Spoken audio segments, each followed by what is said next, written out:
So hello everyone, कैसे हो सभी। उम्मीद है सब बढ़िया होंगे। स्वागत है आपका फिर से हमारे आज के इस नए लेक्चर में। हम बीएससी सेकंड सेम की केमिस्ट्री पढ़ रहे हैं, जिसमें हम यूनिट फर्स्ट पढ़ रहे थे। इससे पहले हम एक लेक्चर खत्म कर चुके हैं, जिसमें हमने कार्बोहाइड्रेट पढ़ा था, क्या होते हैं कार्बोहाइड्रेट के प्रकार पढ़े थे कि कार्बोहाइड्रेट के क्या कैसे प्रकार होते हैं, कैसे कैसे हम उन्हें डिवाइड कर सकते हैं। इसके अलावा हमने ग्लूकोज को बनाने की रासायनिक विधियां भी पढ़ ली थी, ठीक है ना। और आज हमारा है लेक्चर नंबर 2। आज हमारा है लेक्चर नंबर 2।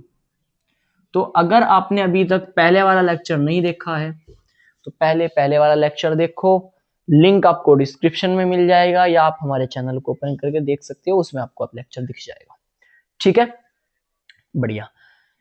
सो चलिए, कंप्लीट सेकंड सेम की हम केमिस्ट्री आपको पढ़ाएंगे, पूरी की पूरी, बीच में नहीं छोड़ेंगे। ठीक है, स्टार्ट करते हैं। और आज हम पढ़ेंगे कि ग्लूकोज क्या है। आज हम पढ़ने वाले हैं ग्लूकोज के बारे में।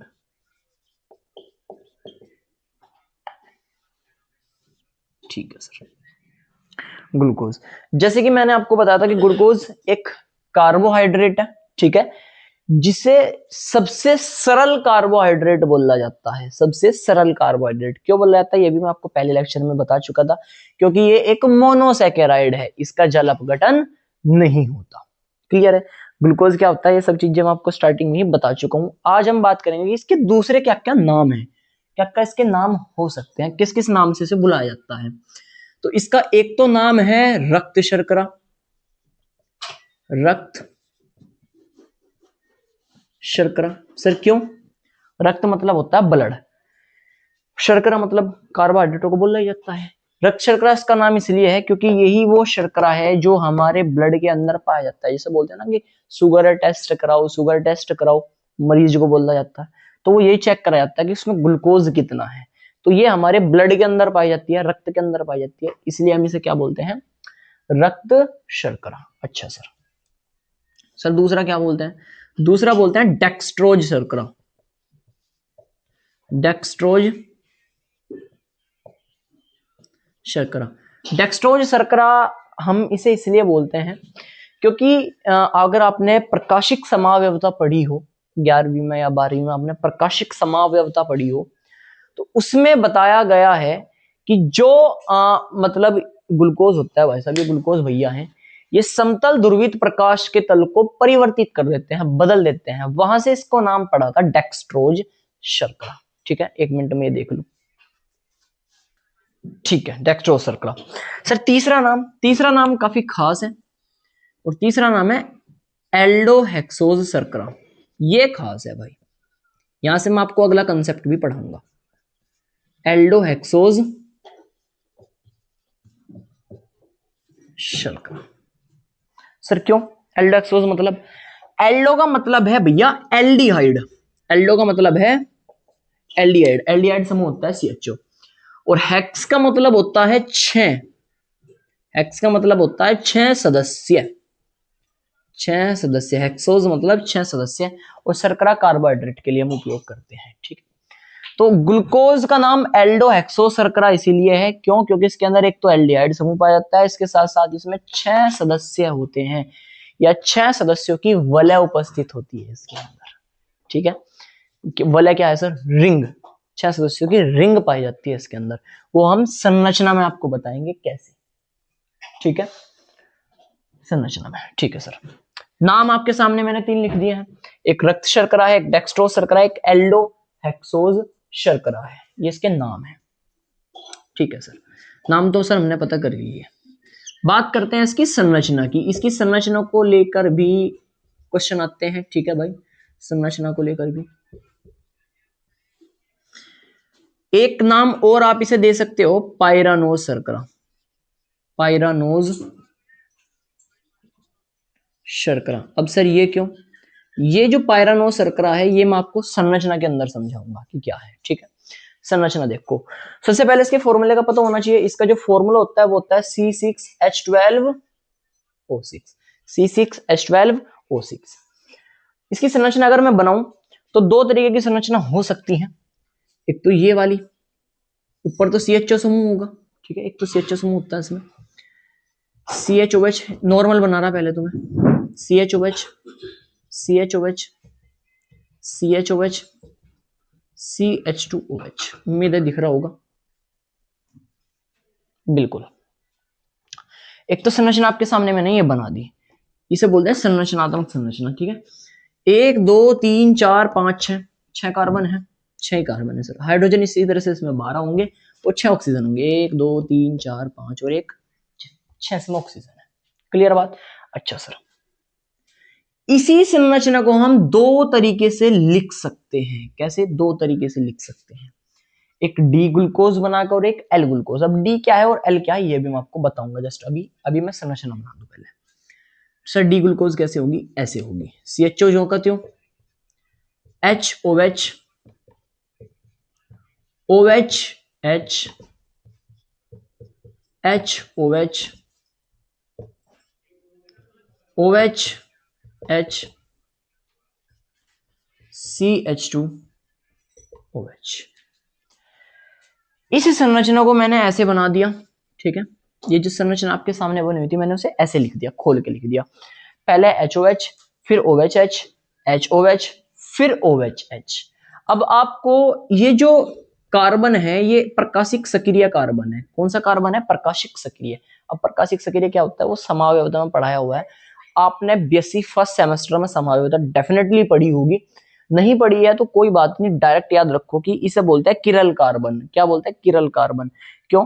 क्योंकि इसके साथ जो चारों समूह जुड़े हुए हैं चारों अलग अलग है। जैसे इस कार्बन से एक तो OH जुड़ा हुआ, एक H जुड़ा हुआ, एक CH2OH जुड़ा हुआ और एक ये इतना बड़ा ग्रुप जुड़ा हुआ। चारों के चारों अलग अलग समूह है। तो ऐसा है कोई कार्बन जिस पर चारों अलग अलग समूह जुड़े हुए हों तो उसे हम बोलते हैं किरल कार्बन। ठीक है, और वो वहां से प्रकाशिक समावयवता प्रदर्शित करता है। ठीक है सर, तो क्या ये कार्बन जो किरल कार्बन है अंतिम, इस पर जब OH है वो लेफ्ट साइड है। कौन सी साइड है? लेफ्ट साइड है, इसलिए हम इसे बोल देंगे एल ग्लूकोज। क्या बोल देंगे? L glucose. ठीक है, अच्छा सर, बोल देंगे। एल का मतलब आप बोल सकते हो यहां पे कि एल का मतलब है levo rotatory. Levo rotatory English का एक नाम है एल का, लीवो रोटेटरी। ठीक है, ट्रिक है डायरेक्ट कि अगर OH लास्ट वाले कार्बन पे, लास्ट वाले कार्बन से पहले कार्बन पे अगर OH लेफ्ट साइड में है तो हम उसको क्या बोल देंगे? L glucose. एल मतलब लेफ्ट।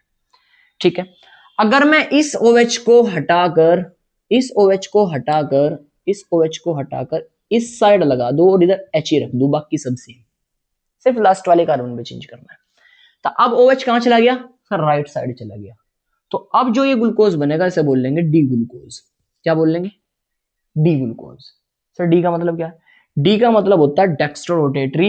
ये जो डेक्स्ट्रोज शर्करा थी प्रकाशिक समावयवता प्रदर्शित करता है, इसलिए डेक्स्ट्रो रोटेटरी होता है, यहां से इसका नाम आया था डेक्स्ट्रोज शर्करा। ठीक है, डी ग्लूकोज का मतलब होता है डेक्स्ट्रो रोटेटरी। लाइट में बड़ी परेशानी हो रही भाई, लिख लियो से ना, मैं फिर रफ करूंगा। सो चलिए नेक्स्ट वाले पॉइंट की बात करते हैं कि अब क्या है। अब हम बात करेंगे कि भैया जो ग्लूकोज है ना, ग्लूकोज, उसके अंदर एक वलय पाई जाती है जिस वलय को हम बोलते हैं पाइरान वलय या रिंग। वलय का दूसरा नाम है रिंग, है ना। रिंग मतलब गोला, है ना, चक्र, कुछ भी, चक्र, मेनली चक्र। पाइरान रिंग इसके अंदर पाई जाती है, पाइरान रिंग। एक और रिंग होती है जिसे हम बोलते हैं फ्यूरान, फ्यूरान रिंग। लेकिन ग्लूकोज के अंदर जो रिंग पाई जाती है वो है पाइरान। पाइरान याद रखना कि ग्लूकोज के अंदर पाइरान रिंग पाई जाती है। यहां से MCQ में क्वेश्चन आने के चांसेस सबसे ज्यादा है। क्लियर है? Okay sir. सर कैसी होती है दिखने में? देखने के लिए आप हेडिंग लगाओगे चक्रीय संरचना, चक्रीय संरचना, ग्लूकोज की चक्रीय संरचना। क्लियर है? देखो जरा, ऐसे होती है ग्लूकोज की चक्रीय संरचना। एक ऐसे बेंजीन जैसी संरचना बनानी है, यहां पे ऑक्सीजन रखना है और ऐसे जोड़ देना। इसके यहां पे लाइन खींचनी है, ऊपर CH2OH, नीचे H। इधर इधर जब आप आओगे तो यहां पे रखोगे HOH, यहाँ पे OH H H OH H OH और ये फिर CH2H है। ये संरचना जो आपके सामने दिखाई दे रही है इसे बोलते हैं ग्लूकोज की चक्रीय संरचना।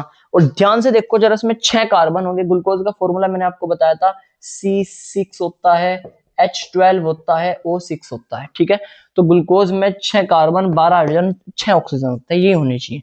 जहां जहां पे कोने आपको दिख रहे हैं ना, कोने, वहां पे कार्बन है।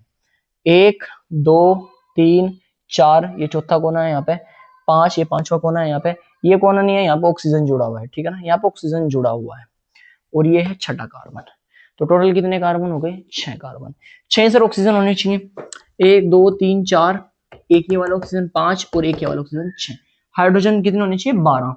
2 हाइड्रोजन ये रहे, 2 हाइड्रोजन ये रहे, 6 सॉरी 4, और 2 हाइड्रोजन ये वाले हैं 6, 2 ये वाले 8, 2 ये वाले हैं बाहर वाले 10 और 2 ये वाले अंदर वाले 12। 12 इसके अंदर क्या है? हाइड्रोजन है। तो अब ये आपको यकीन हो गया होगा कि ये वाली संरचना किसकी है? ग्लूकोज की है। और कौन सी संरचना है? चक्रीय संरचना है। इसके अंदर कौन सी वलय पाई जा रही? पायरान वलय पाई जा रही, पायरान। एक और रिंग होती है फ्यूरान, वो इसके अंदर नहीं पाई जाती, बस नाम लिखा है मैंने कि 2 तरीके की रिंग होती है। ठीक है ना, एक फ्यूरान रिंग होती है। बहुत बढ़िया सर। अब मेन टॉपिक हम स्टार्ट करेंगे, इसके बाद कहीं यहां से भी आपका एक एमसीक्यू बन सकता है, मैं आपको पहले बता रहा हूँ। पायरान रिंग पाई जाती है उसके अंदर, ग्लूकोज के अंदर। अब हम बात करेंगे ग्लूकोज के भौतिक और रासायनिक गुण की और इसके बनाने की विधियों की। देखो, बनाने की विधि हम पिछले वाले लेक्चर में पढ़ चुके हैं। ठीक है, तो बनाने की विधियों में आपको पहले वाला लेक्चर देखना पड़ेगा, जिसमें मैंने आपको कैसे बताया था, सुक्रोज से ग्लूकोज बनता है, आपका माल्टोज से ग्लूकोज बनता है ना, लैक्टोज से ग्लूकोज बनता है, रेफिनोज से ग्लूकोज बनता है, कैसे बनता है, किस किस एंजाइम की उपस्थिति में बनता है, वो भी मैं आपको पढ़ा चुका हूं। ठीक है, तो पहले आप पिछले वाला लेक्चर देखना बहुत जरूरी है, तभी आप चीजों को करेक्ट कर पाओगे। क्लियर है? अब हम बात करेंगे इसके भौतिक गुण की और साथ साथ फिर इसके रासायनिक गुण की। चलिए, तो चलिए दोस्तों स्टार्ट करते हैं भौतिक गुण। देखो, सबसे पहला भौतिक गुण जो आपको पता भी होगा, जो ग्लूकोज है वो एक श्वेत रंग का क्रिस्टलीय ठोस है। श्वेत रंग का क्रिस्टलीय ठोस है। ठीक है, बहुत बढ़िया, श्वेत रंग का क्रिस्टलीय ठोस है। सर दूसरा, डब्बा देखोगे ग्लूकोज का जो मार्केट में आपको स्टोर पे मिल जाएगा, है ना, उसके अंदर छोटे छोटे से आपको क्रिस्टल मिलते हैं, किसके? ग्लूकोज के, जो छोटे छोटे से क्रिस्टल होते हैं व्हाइट कलर के, वो इसका पहला भौतिक गुण है कि एक श्वेत रंग का क्रिस्टलीय ठोस है। ठीक है, दूसरा, ये स्वाद में मीठा होता है। स्वाद में मीठा होता है सर, बहुत बढ़िया। सर तीसरा गुण क्या है इसका, ग्लूकोज का तीसरा भौतिक गुण? तो तीसरा भौतिक गुण ग्लूकोज का ये है, इसका जो क्वथनांक है और गलनांक है,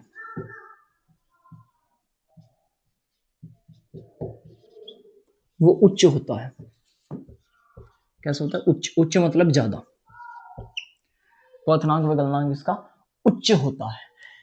इसके बाद अगर हम नेक्स्ट वाले की बात करें, नंबर 4 की, जिससे चौथा भौतिक गुण क्या होगा, वो ऊर्जा का स्रोत है।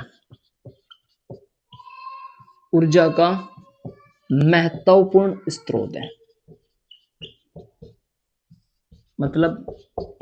मतलब आप खाना खाने के बाद जिस भी मॉलिक्यूल से आपको ऊर्जा मिलेगी, वो मॉलिक्यूल ग्लूकोज ही होता है। ठीक है, ग्लूकोज से ही आपको ऊर्जा प्राप्त होती है।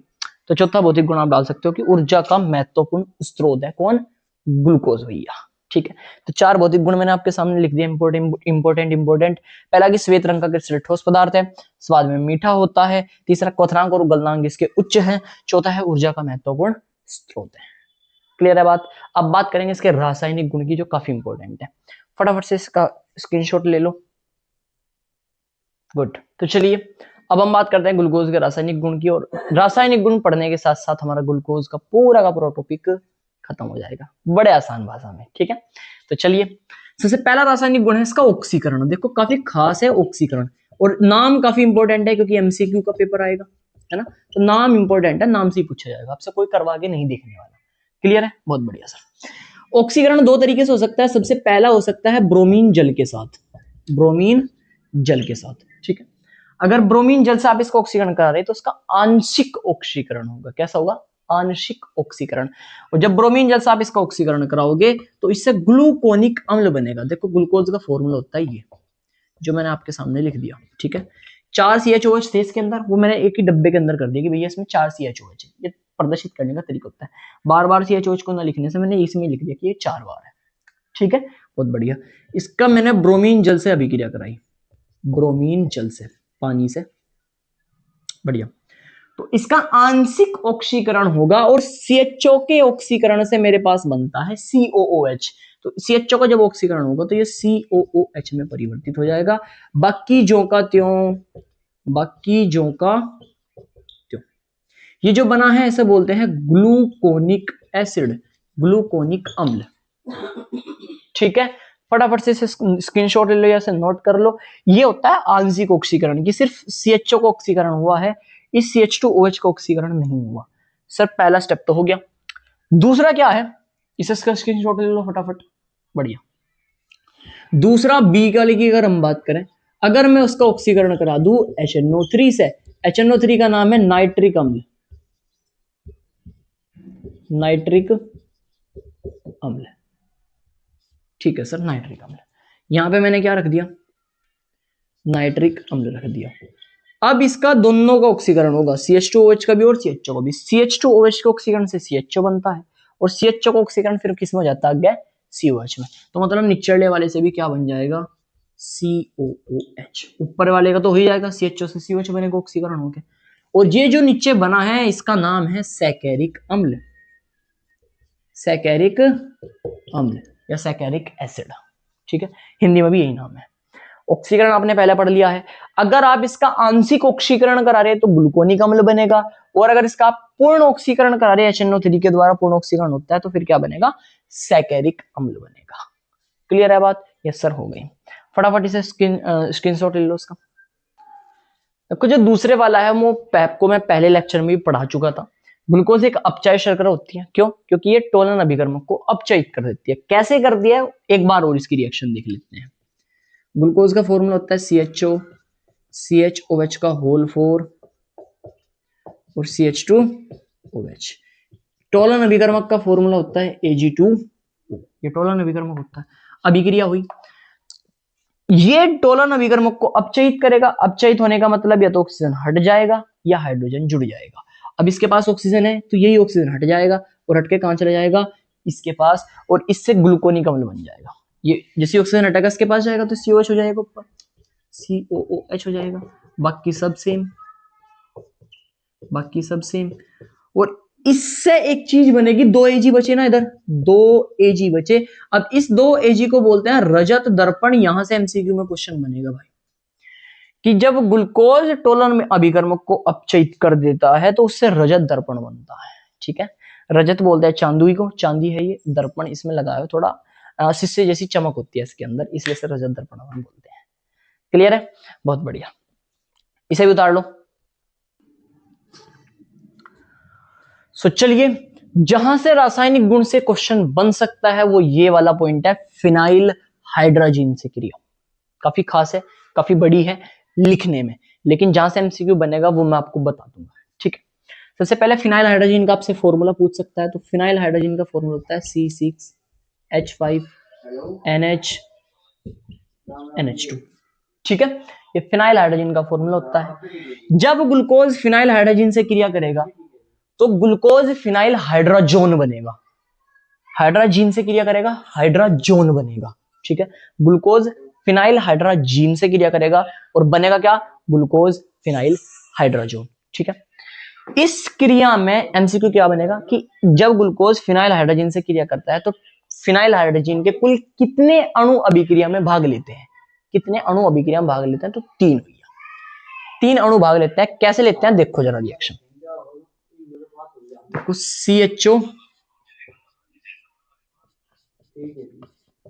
CHOH का होल 4 CH2OH, ठीक है। फिनाइल हाइड्रोजन है C6H5NH2। इसे मैं पलट के लिख रहा, पीछे से लिख रहा, पीछे से, ठीक है। पहले 2 हाइड्रोजन है, N है, NH है और फिर C6H5, यही तो है, NH2 NH C6H5। NH2 NH C6H5। Clear है? बढ़िया। रिएक्शन हुई। यहां सबसे पहले आप पानी निकाल लोगे। क्या निकाल दोगे? पानी। निकल गया पानी। ठीक है सर, पानी निकल गया। अब ऑक्सीजन यहां से हट गया, यहां से तो हाइड्रोजन हट गया। जो ये बनाया है इसे यहां पे जोड़ दो, तो CH double bond N NH C6H5 होगा, CHOH का होल 4 होगा और लास्ट में हो जाएगा CH2OH। पहली बन गई रिएक्शन। अब क्या होगा, ये दोबारा फिर यही अणु से इस वाले से क्रिया करेगा। इसको उठाकर मैं वापस यहां पे रख रहा हूं, इसी वाले को उठा के मैं वापस यहां पे रख रहा हूं। ठीक है, इसे उतार लो, फिर मैं रख करके इसे ही को उठा के यहां पे रख रहा हूं। या नीचे जगह है, मैं एक बार चेक कर लूं। हाँ नीचे जगह है। देखो मैं यही कर रहा, मैं क्या कर रहा कि 4 CHOH है, इसमें से एक CHOH मैं बाहर निकाल रहा। ठीक है, एक CHOH बाहर निकाल रहा मैंने, एक CHOH बाहर निकाल दिया। बहुत बढ़िया सर। अंदर कितने बच गए CHOH?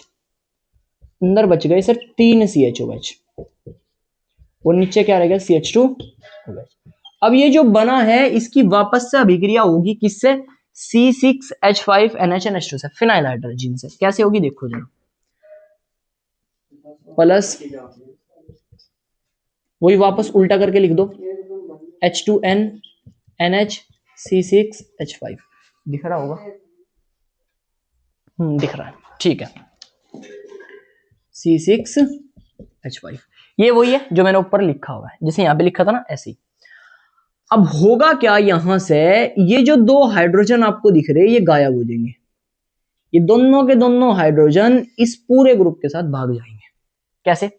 यहां से बॉन्ड टूटेगा, टूटते ही एक हाइड्रोजन इसके पास NH3 बन जाएगा, अमोनिया गैस गायब। एक हाइड्रोजन इस बचे हुए ग्रुप के पास, इससे एनिलीन बन जाएगा C6H5NH2। अब ये दोनों हाइड्रोजन निकल गए तो बचा क्या अंदर? सिर्फ CO। तो ये वाला यौगिक बनेगा। क्या बना सर? ऊपर तो जो का त्यों है, ऊपर तो कुछ हुआ ही नहीं। NH C6H5 सर, नीचे आ गया C double bond O। Double bond हो, C के साथ ऑक्सीजन, कार्बन 4 बॉन्ड आता है, इसलिए कार्बन के साथ डबल बॉन्ड जुड़ा हुआ यहाँ पे। CHOH का होल थ्राइस आ जाएगा और नीचे आ जाएगा CH2OH।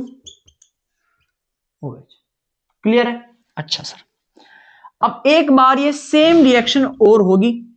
3 अणु बोल देता ना मैंने, C6H5NH2 NH2 के कितने अणु भाग लेते हैं? 3। अब तीसरी बार रिएक्शन दोबारा फिर होगी C6H5NH2 से।